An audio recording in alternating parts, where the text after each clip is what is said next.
இப்போது அந்த காலத்தில் சித்தர்கள்னால் ஆண்கள் மட்டும்தான் இருக்கிறாங்க. பெண்களில் பார்த்திங்கன்னா சித்தர்கள்னு யாரும் சொல்லப்படலை. அது ஏன்னு உங்களுக்கு தெரியுமா? வரலாறை மாற்றி அமைச்சிட்டாங்க. நம்ம மாரியம்மன், காளியம்மன், அங்காளம்மன் இவங்க எல்லாருமே பெண் சித்தர்கள். இந்த பெண் சித்தர்கள்னு சொன்னால் பெண்கள் அறிவானவர்கள்னு சொல்ல வேண்டியிருக்கும். பெண் இனத்தை அடக்க முடியாது. ஆண் இனம் இந்த நம்ம ஆரம்ப காலத்தில் நம்மளோட தமிழ் பண்பாடு, தமிழ் சமுதாயம் எப்படி இருந்ததுக்குன்னு பார்த்திங்கன்னா சாதி மதம் பேதம் கிடையாது. இங்கே இயற்கையை மட்டுமே கடவுளாக நினச்சி வழிபட்டுட்டு இருந்திருக்கிறாங்க. இயற்கை தான் கடவுள், இயற்கை தான் அன்னை, இயற்கையில் இருக்கிற சக்திகளை வழிபட்டுட்டு இருந்திருக்கிறாங்க. யோகம் தியானம் இது எல்லாத்துலேயும் ஒரு உயர்ந்தவங்களாக இருந்திருக்கிறாங்க. சிவன் முருகன் இவங்களையே அரூரமாக தான் வழிபட்டுருக்கிறாங்க. இப்போ முருகன்கிறவர் நம்மளுடைய மூத்தோன். இது பலருக்கு இந்த கதை தெரிஞ்சிருக்கும். முருகன்கிறவர் நம்மளுடைய முன்னோர், நமக்காக பாடுபட்ட நம்மளுடைய முன்னோர் தான் முருகன். அதனால தான் நம்ம எல்லாருக்குமே, தமிழர்கள் எல்லாருக்குமே பார்த்திங்கன்னா முருகன் மேலே ஒரு தனி ஈடுபாடு இருக்கும். அது என்னன்னே தெரியாது. எனக்கு அப்படித்தான்.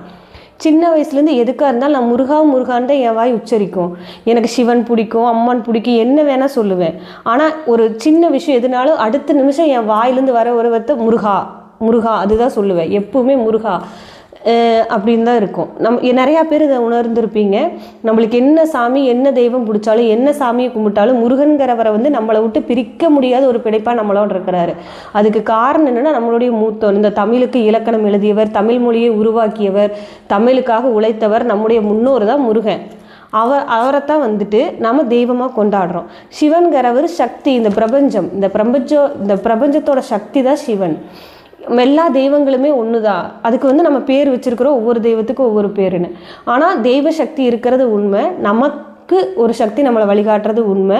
ஆனால் அதை புராணங்கிற பேரில் நம்மளுடைய ஆதித்தமிழர்களோட கதையை மாற்றி ஒரு புராண கதையாக நம்மளுக்குள்ளே கொண்டு வந்துட்டாங்க.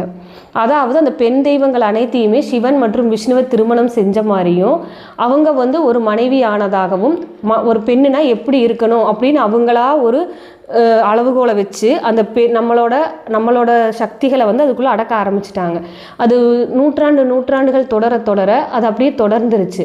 அந்த காலத்தில் மண்ணை ஆண்ட பேரரசிகள் பெண்களாக தான் இருந்திருக்கிறாங்க. மதுரை ஆண்ட மீனாட்சி கதை பலருக்கும் தெரிஞ்சிருக்கும். நம்ம மீனாட்சி அம்மன் மீனாட்சிங்கிறது அவங்க பேர் கிடையாது. அந்த கதையை வேறொரு பதிவில் சொல்கிறேன். இப்போ இந்த கருப்பராய முனியப்ப இவங்கெல்லாம் யாருன்னு பார்த்தீங்கன்னா அவங்களுக்கு படைத்தளபதிகளாக இருந்தவர்கள்.